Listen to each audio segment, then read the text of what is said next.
Hey everyone, Daniel Hoffman-Zinley here with Keenan Crow, our Director of Policy and Advocacy, and we just finished up Funnel Week, first Funnel Week specifically, and want to start by talking about some of the bills that died. So let's first start by talking about some of the ones that we had registered in favor of.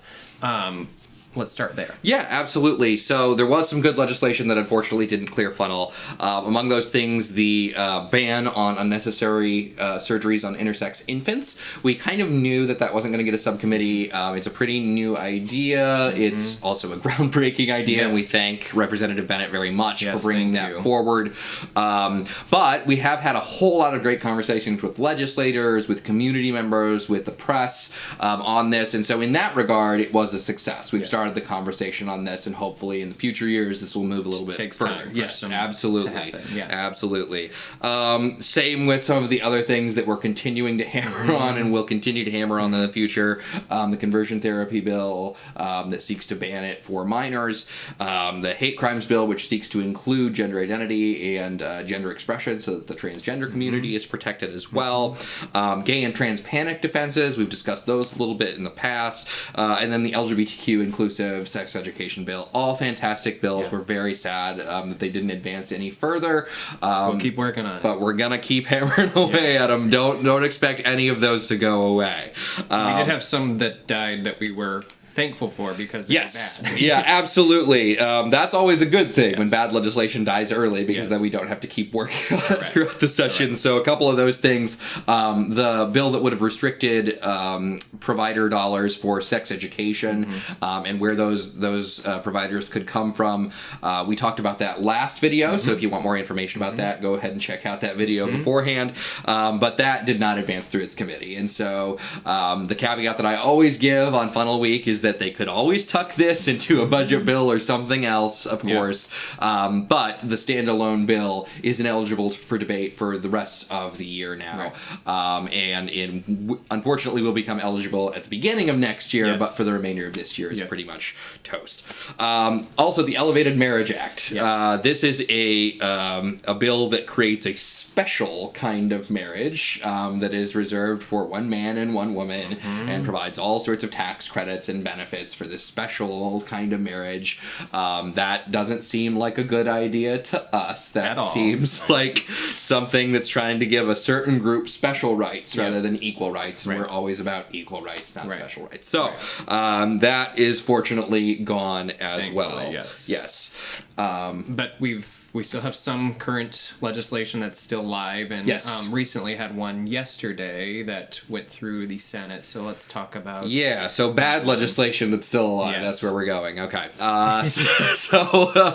Yesterday we were really disappointed to see the vote on the so-called Campus Free Speech Bill, or the Forum Act, as some people have called it.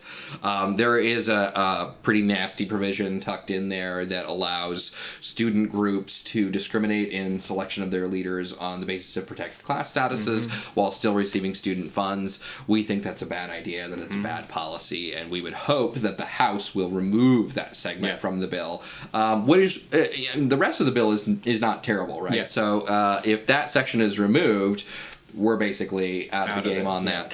But the vote was very disconcerting. Judicial is happening. Yes, judicial is happening as we are recording this, and so we don't know what the vote outcome on that is going to be just yet. We have ideas of what it's probably going to be. So we have sent out an action alert on that, so if you've gotten that action alert, please contact your senators. And we imagine that it will be going through the House in the future, so make sure that you're having conversations with House members on that as well. RFRA, unfortunately, the Religious Freedom Restoration Act, the piece of religious exclusion legislation that we've been talking about pretty much constantly for the past 2 years now, unfortunately advanced through its Senate committee again, and so it is good at least until the second funnel, which is April 11th, I believe. Don't quote me on that. It's around there. somewhere at the beginning of April. And so it is still active. Yep. You need to contact your senators and ask that they do not bring that to the floor, because that is a real nasty piece of legislation. Couple other things. Vouchers did clear its initial Senate committee.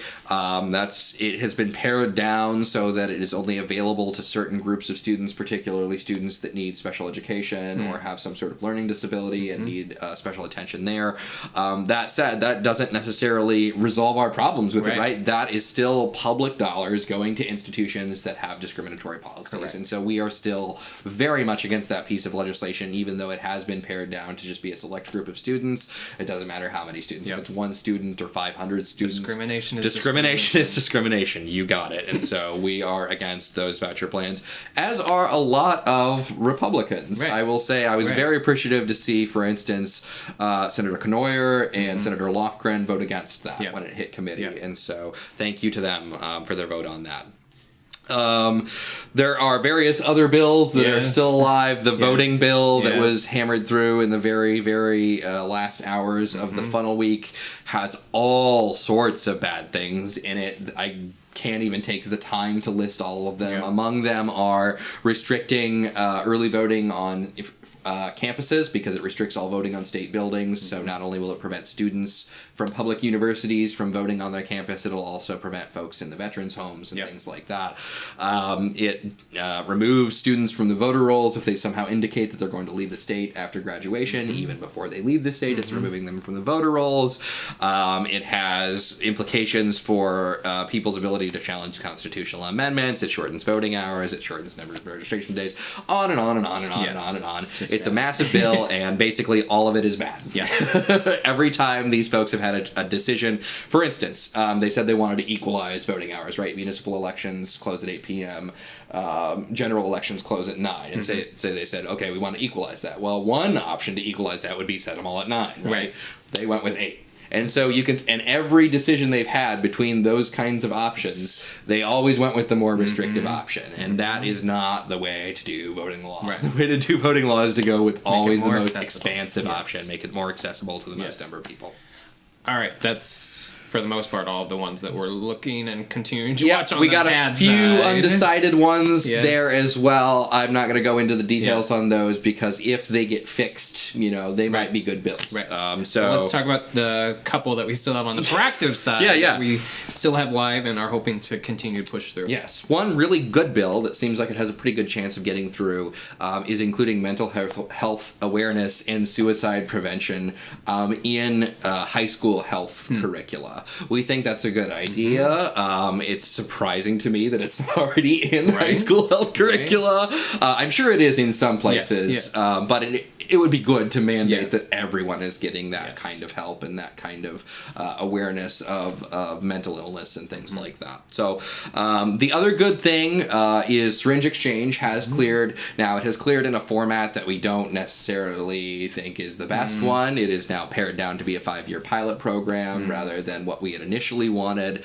And so we are probably going to go undecided on that 5-year pilot program. However, it's better than nothing, right? Anytime we can make sure that rates of HIV and hepatitis C transmission are going down, that's a positive thing. Anytime we're connecting vulnerable Iowans with much needed services, that's a positive thing. And so even though it's not the perfect bill, we would still like to see that advance.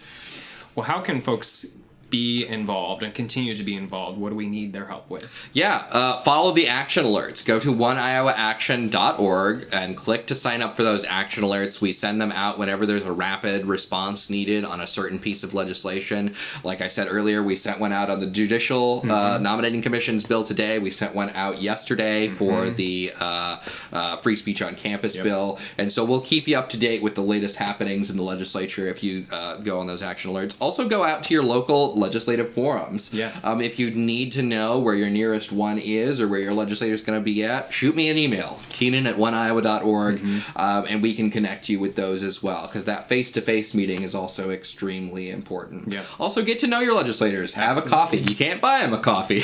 there are strict gift laws in this state, but you can go have a coffee with them. There's no law against that, and I would highly suggest getting to know your legislator, even if you disagree with them, building that relationship so that when you do have an issue that you want to talk to them about, you've already got that relationship built. Well, we'll keep you in the loop. Stay tuned to all the things that are going on and continue to be an active voice in our Iowa legislature. Thanks again for tuning in. Thanks.